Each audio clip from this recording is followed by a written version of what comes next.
来看南投县有一个所在会使去赏樱花，最近伫北中寮通到9份2线的路边，嘛有一个樱花农道，这是当初农场的主人为了环境的绿美化来种的。啊，这一年来，即摆樱花呢开甲真水，有一个乡亲专工去赏花。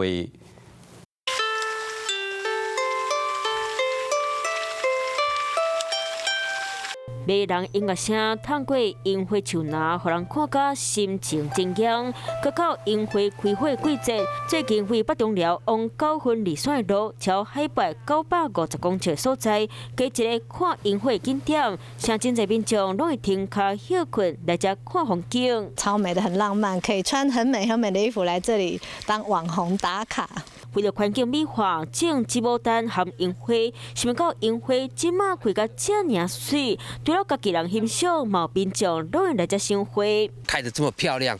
其实自己看的心情很好啦，也想说跟好朋友分享。这除了樱花、紫牡丹，边个桂花，农场主人人真好，开放这个遮，互民众赏花佚佗。